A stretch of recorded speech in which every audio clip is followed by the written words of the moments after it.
are. Welcome back to Motiv8 U, everybody. Oh, what a nice, long, short week after the holiday. Hope everyone had an awesome 4th of July. It was so nice to, hopefully everyone got to see people and be out and about a little bit, have some barbecues. I know I was on the beach. Yes. First 4th of July I've been to, there's no fireworks. Wow, really? Zero. So Zip. I was in Washington State, and because of the drought and how dry it is, they're worried about the fires. Oh, yeah. And so it totally cramped the style. I think it was $500 per firework. To buy the fireworks? No. That was the fine.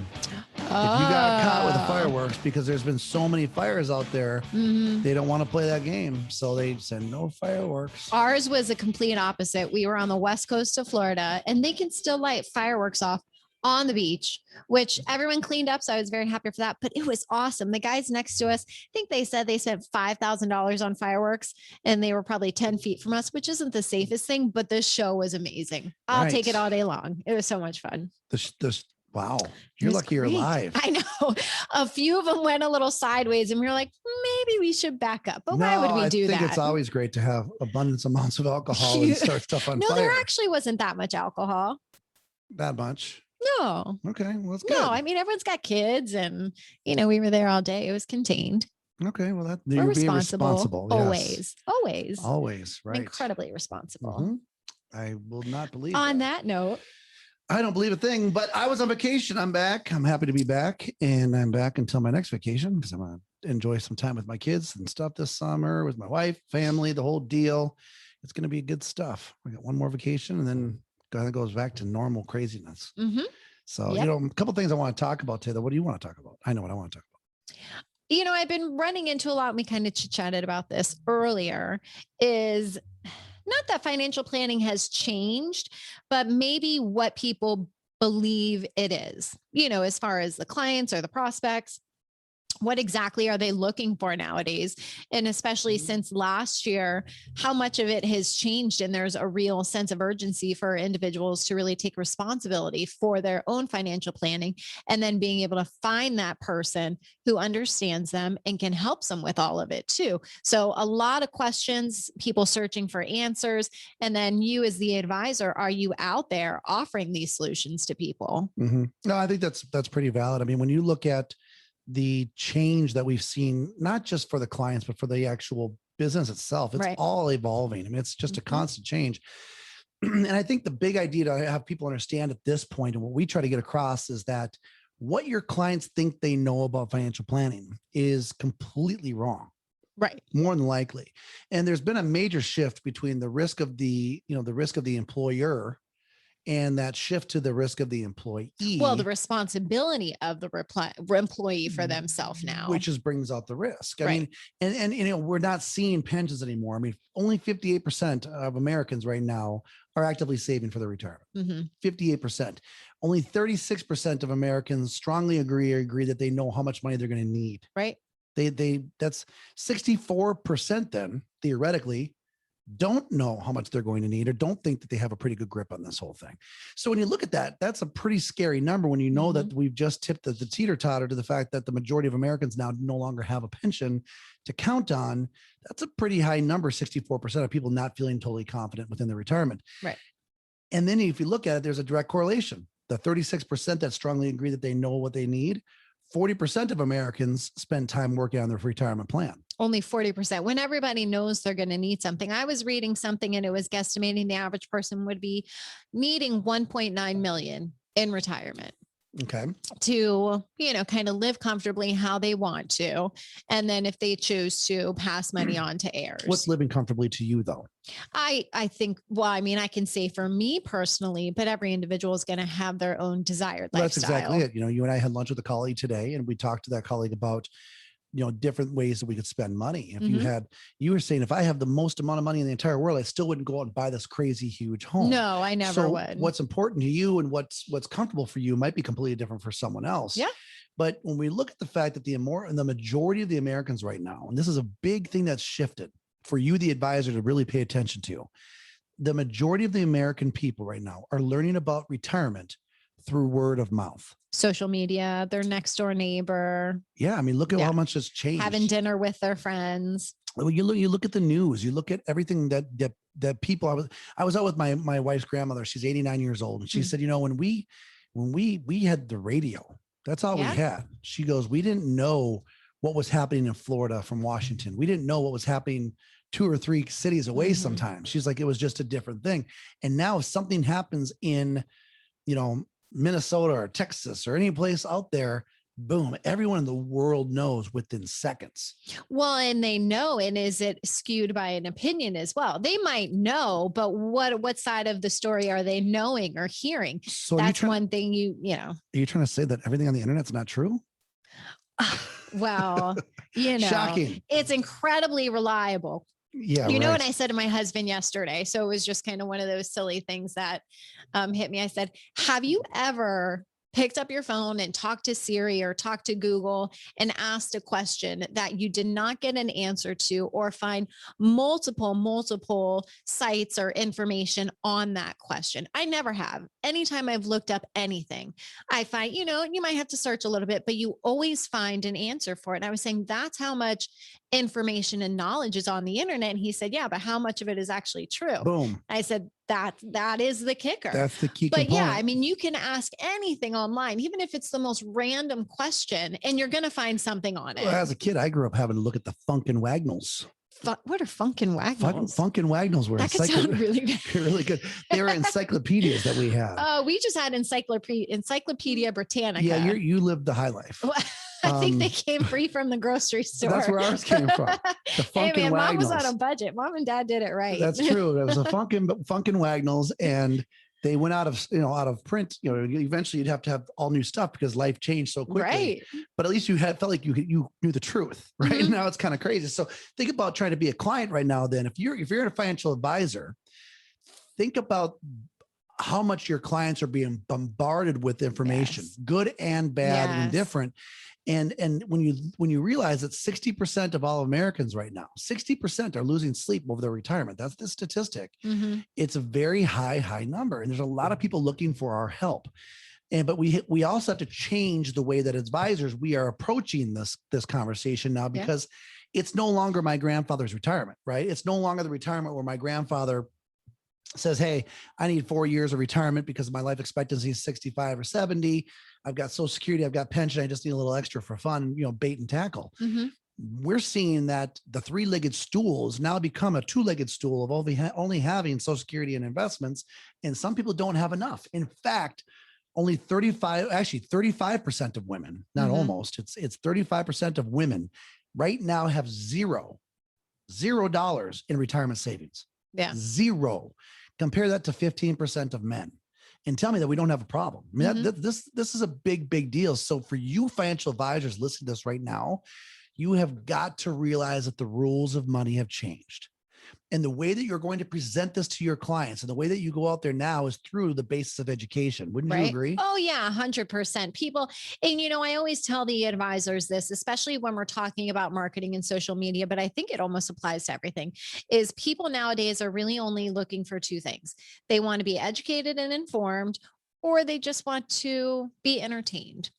I mean, that's what people are looking for. And usually for very short durations. And I know that's very basic and simple, but it's true. I mean, think about any time you're going online. What are you doing? You're going to learn something. You're going to research something. You're going to, find more information, or you're watching a funny video. But it's getting to the point where it's being overwhelmed. I heard a statistic last week that people are now just staying away from their televisions, because it's no longer there. There's remember growing up, I had 3 or 4 channels with tinfoil on the rabbit Sure, ears, and you had to mess the bunny ears a little bit. Yeah, you're lucky if you actually got it straight.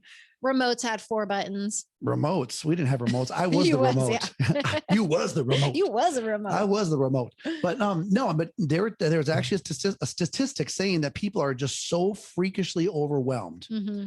Because they go out and they have Netflix, they have Hulu, they have Disney Plus, and then they have Amazon Prime, whatever it is, right? And they don't know what the hell to watch anymore. It's gotten to the point now where Netflix has a feature. I don't know if you've noticed this, but Netflix has a feature where it just picks something for you. If you don't know what to watch, you can actually scroll down and say, watch this instead. because people are so overwhelmed with the amount of information that's going to them, and they need you, financial advisors listening to this. They need you to help cut through the noise and explain things to them and explain it and how it affects them personally.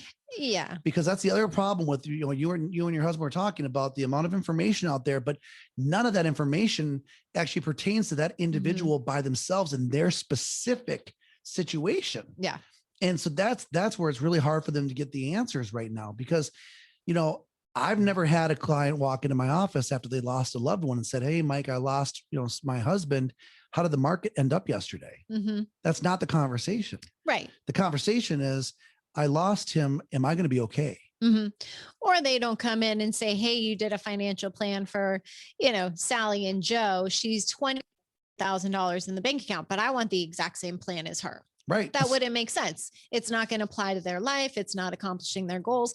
Yeah. So besides educating, it has to be very, very personalized. I don't think cookie cutter cuts it anymore. There is the situation no same old. Now with the artificial intelligence, with the robo advisors, all those different things that are out there, that's the kind of advice that people are getting because of the costs associated with it as well. They think, "Oh, it's cheaper, it's got to be better." We are in a situation right now where we have historically high market value. We have historically low fixed interest rates. We are set to go into a situation where we would have tax increases, significant tax increases. Inflation. And if you think it's only going to be for the upper class, you're wrong. Because historically speaking, the lower class tax rates that we've seen all the way from 1913 till now, we've seen those mimic and mirror the higher tax rates.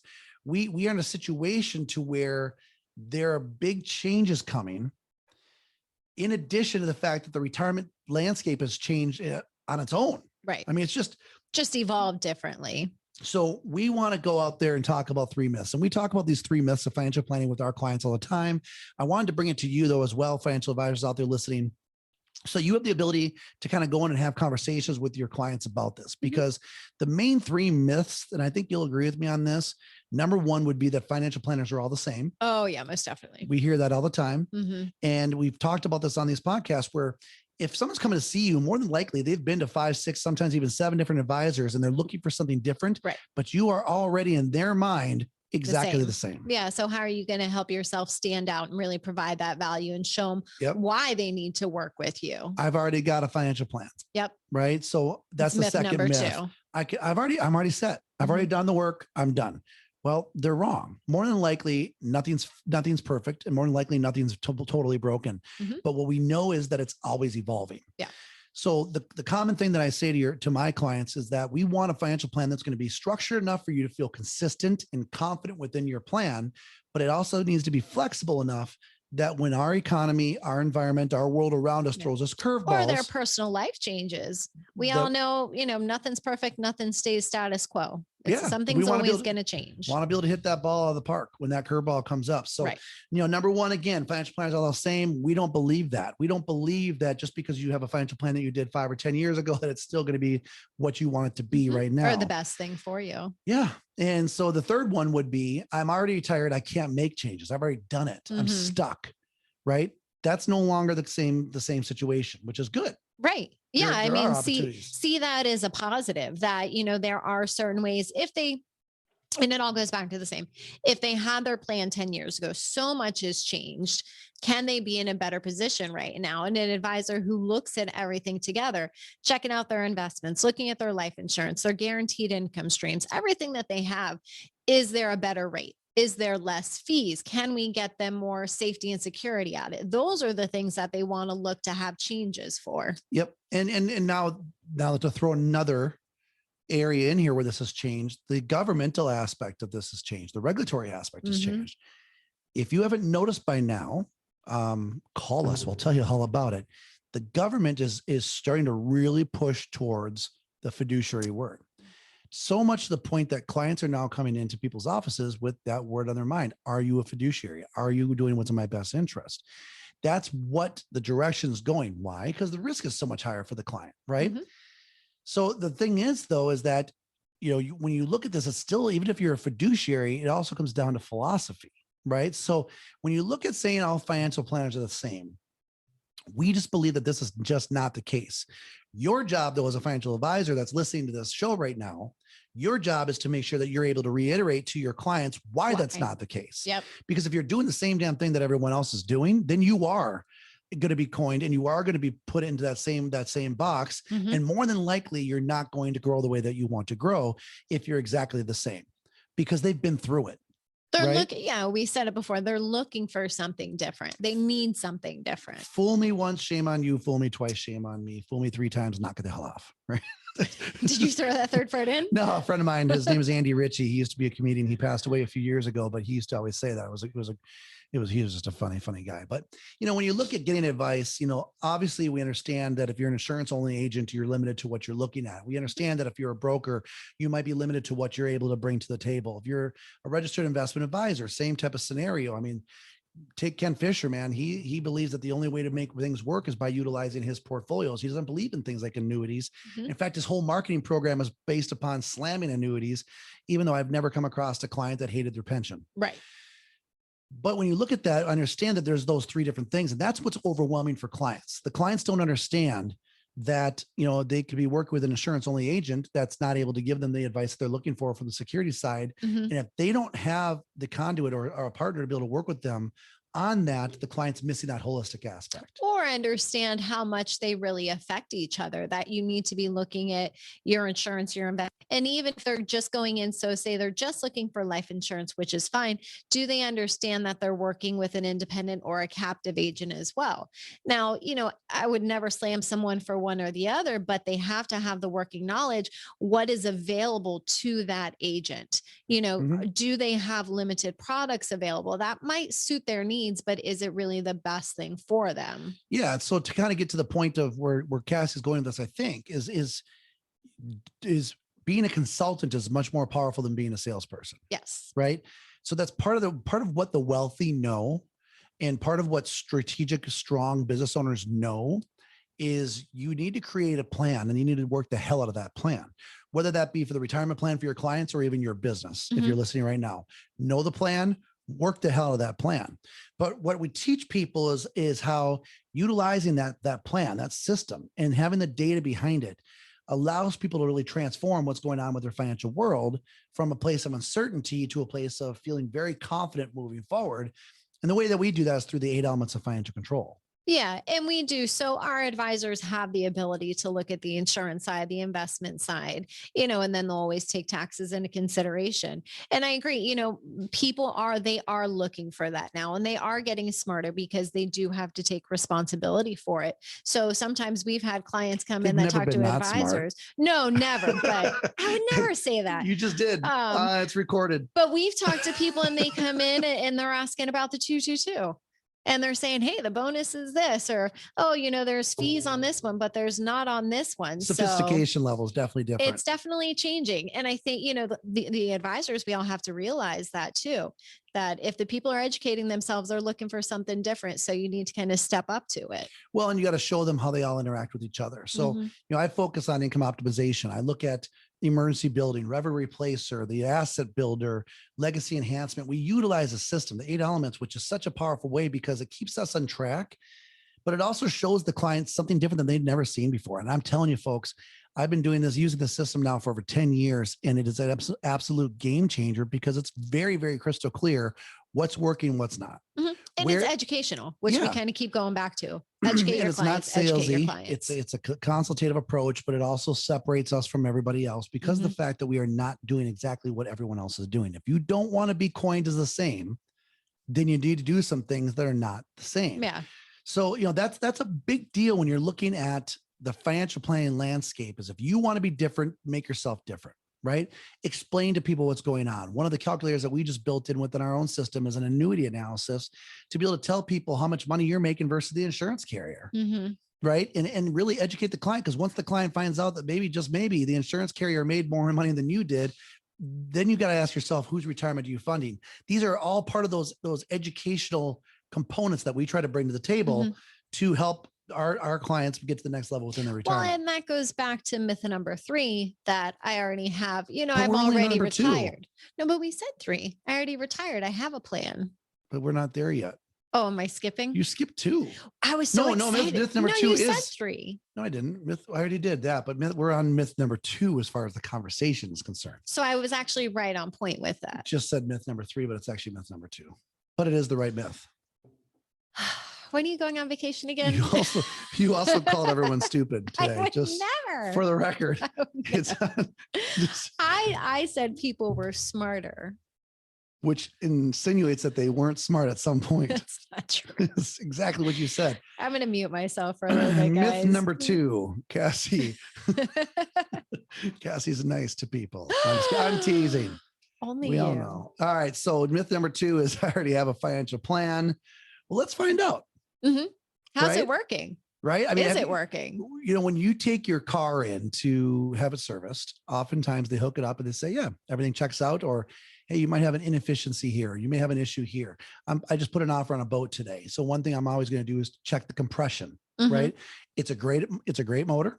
It's Yamaha. They make a heck of a good motor. Everything's great, but I want to find out if it's actually as good as the label on the outside of the motor. Does the compression where it needs to be? Do I have any fuel tank issues? Are all these things going to be okay?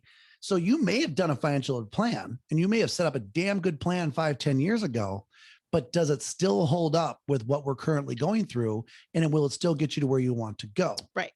And so, what's changed? Right. I mean, it's hard because when you look at really what a financial plan is, I think there's a very big misconception and disconnect. Okay. As far as what a financial plan is, right? Watching Jim Cramer on CNBC at night scream through a megaphone, buy, and sell is not a financial plan. Okay? No.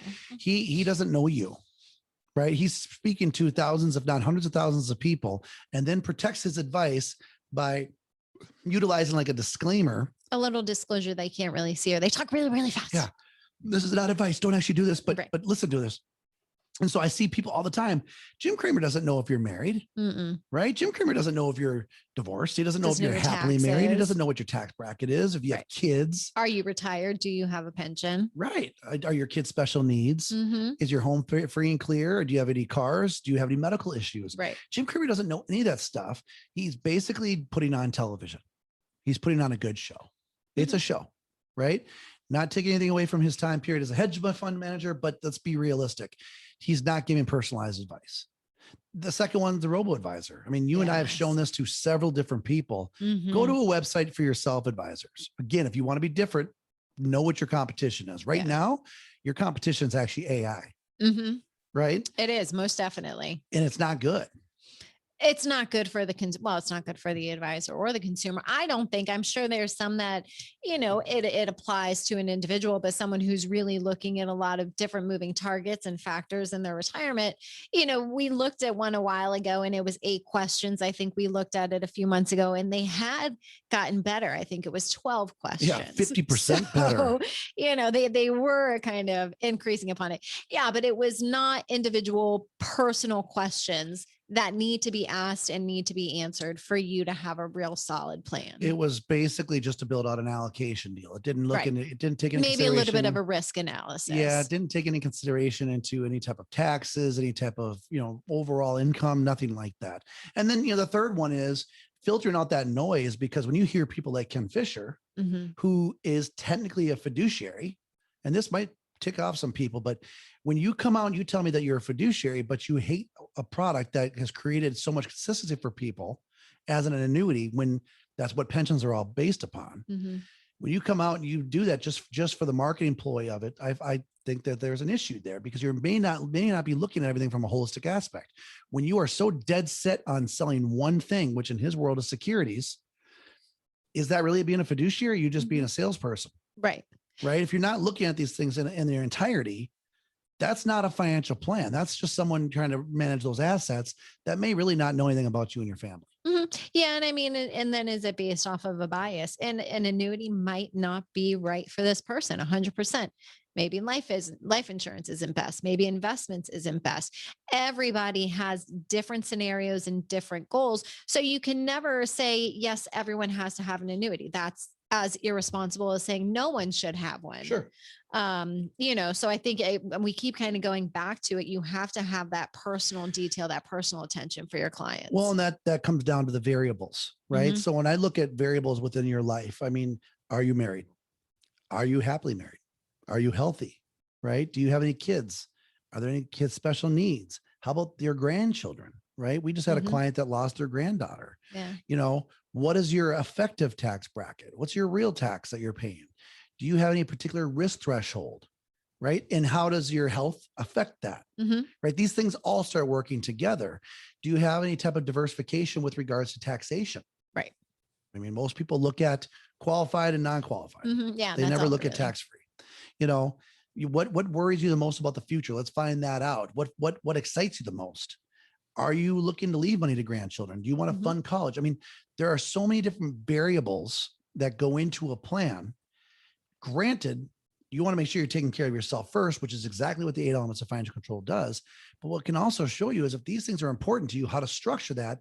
It's more than just Ken Fisher picking out 5 or 6 different stocks, or Jim Cramer screaming what to buy or sell, or a robot that you never actually get to know on a personal level telling you exactly what to be doing. Mhm. That's not a financial plan to me. I will go down in a blaze of glory fighting for Fighting it. that, because I just really disagree with that type of strategy. It's not a financial plan. And I lived it watching my father go through something like this, and there's the risk of bad advice, no advice, and one-sided advice. And you've got to try to do your best to avoid those as much as possible. How we go about that is by utilizing the inspiration conversation. And the inspiration conversation has been an absolute game changer, because here's what I know, and you know this already. Mhm. No one wants to lose money. Right. Weird. Shocker. No one wants to pay taxes. No, come on. I know. I want to pay the IRS more than I have Yes. to. Everyone wants to pay me a bunch. Sure. Charge the Yeah. heck out of them in fees. Oh, everyone loves that. I mean, we know that now. Okay. So why? What are you looking to try to accomplish? As I said earlier with Cassie, you had mentioned being comfortable. Comfortable means different things to different people. What is that? Mhm. A lot of people say, I want freedom. Some people tell me, I want to make sure that I can cover the bare assets. And then once they are the bare necessities, once they can cover the bare necessities, what do you really Yeah. want to do? Or they just say, I want to have fun. I want to travel. Well, some people might want to travel to the Keys from here, which you hop in your car and you go. Some Mhm. people might say, I want to do a safari in Africa. Okay, well, that's a little bit different planning. However, plan for it. If those are your goals, those are your dreams, put the money aside, make a plan for it. Yeah. And so what we're seeing now, though, when you look at the third myth that comes in, and we're giving you a very abridged version of this. We can talk to you more about this in person. If they ever want to give us a call here at Motiv8 Advisors, we'd love to be able to talk to you. But it's very common for your clients to feel that once they've retired and once they've invested their money, that they're locked in and they can't make changes. Yes, very much so. Right? That they just feel kind of stuck. I made my decision. Now I Yeah. just got to live with it. Listen, folks, here's the reality. There are a lot of things that you can do on a consistent basis, and you should always be looking for better opportunities out there, because of the fact that the market's always shifting, the tax world's always shifting, and there is a great wealth transfer, in my opinion, that's happening right now that we're seeing that is basically somewhat limited on time. Mhm. Right. And a lot of that comes down to the tax diversification we spoke about earlier. But, we sit down and we'll show clients how to understand that there's more than just having tax deferred money. Right. So we talk about tax diversification. There's tax deferred, there's taxable. Most people love the idea of tax free. Mhm.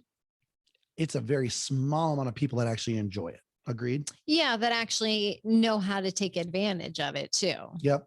And Sure. and part of it is honestly because some people also have kind of gotten lazy, with all due respect, with estate planning techniques, with different, because our taxes have been reformed during the Trump administration. They were lowered quite a bit. Mhm. And so a lot of people didn't really see it necessarily a reason to make those big changes. But Or now, they just knew they had a few years to kind of plan for it and adjust if that's, was still going to change in 2025. well, and a lot of people thought even 2025 was permanent. They didn't realize that 2025 was going to shift for the personal. Right. And that not only it's just business is permanent. So, we're looking at going back to, even if Joe Biden doesn't change anything, we're looking at going back to Obama era taxes, Mhm. which is taking a 25% tax bracket instead of 22, 20 instead of 24, 33 instead of 32, and upwards and onward from there. So those are big conversations to have. But we're also talking about the issues of looking at what tax deferred money can become from a time bomb standpoint, Mhm. right? So if you had a $1.5 million IRA, for example, and you put that into an account that grew at 5%, and you had a 25% tax liability, how much do you think that you would actually end up paying in taxes over the time from being 72 to 90 and you died? I know the answer. Should I just pretend? You can pretend you don't know the answer. $50,000. Wrong. For those of you listening, think about it. If you had a $1.5 million IRA growing at 5%, 25% tax liability, what would you pay on taxes? And what people always think about is they think about, well, I'd have to pay some money on RMDs. And I may have to pay upon death, but they always forget about the reallocation and reinvesting of the RMDs if they don't use them. Right. If they're being a smart investor and a smart consumer, if they're not There you are with utilizing that that smart income. word again. I'm trying to redeem myself because you said that I called everyone Got a whole not lot smart. of shows to be able to pull that off. When you look at the RMDs, though, I took RMDs. If they're earning the money, we utilize the tax liability we're talking about. There's $540,786 in taxation just in the RMDs withdrawal. Then you move them all back into a taxable spot by reallocating them, reinvesting them. If that's the case and you're paying taxes on that, let's just say mutual funds, for example, $262,932 of additional taxation. And that's if it's only earning 3.75%. That's not that sexy. Right. But then, wait, there's more. Then you have the taxes upon death. And right now we're looking at $333,332. That's a grand total of $1.137050, $1.1 million from a $1.5 million IRA. Yeah, that was a lot of numbers, but hopefully you guys got out of that $1.5 million IRA, $1.3 million in taxes, if it's not being tax deferred. Well, and we also show them how to save almost $800,000 on that tax liability. Right. So if you want to differentiate yourself, realize they may not be stuck. There are things that they can do to really put themselves in a position of power, because what you'll realize with your clients is that they need income. They're going to have to cover their medical. There's always going to be unplanned expenses, and there's going to be legacy. Right. Why are you making that face? Because you don't. We got to wrap it up. You're going on and on. We're doing fine. 3 myths. We're doing 3 myths. No, sorry, guys. I'm trying to bring back the focus. This is part of the myth because their life can change. I mean, a large percentage, over 80% of all people, underestimate how much they're going to pay for their medical. Oh yeah, of course. Well, where are they going to pull that from? Most of the time they're going to pull it from what they want to pass on to individuals, or they're robbing their income from it. Right. And they're not locked in like they may have thought they are going to need to use more money for different things. Right. And the first place that goes, like you said, would either be their income or their legacy. Well, more than likely, they're not going to cut their income. They're going to cut legacy. So these are the things that we look at. I mean, we want people to live a retirement-based plan. And we want that plan to be structured, again, that they can live comfortably, but not necessarily miss that curveball when it's thrown at them.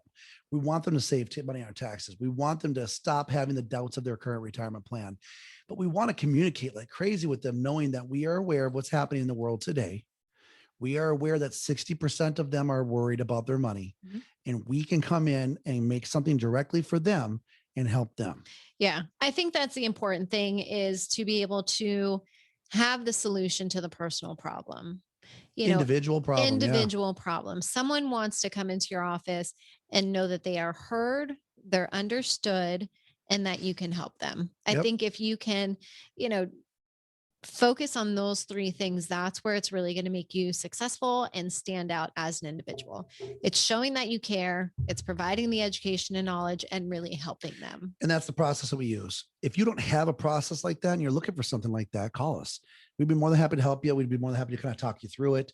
I find what we do awesome. I love our job. I love what we do. We're able to help so many different people out there, and I want you to be able to do the same thing. So if that's something we can help you with, please reach out to us, because it's changing, and you can either change with it or you can try to go against it. And good luck with that one. Get on the boat. How do they get a hold of you? Let's keep going.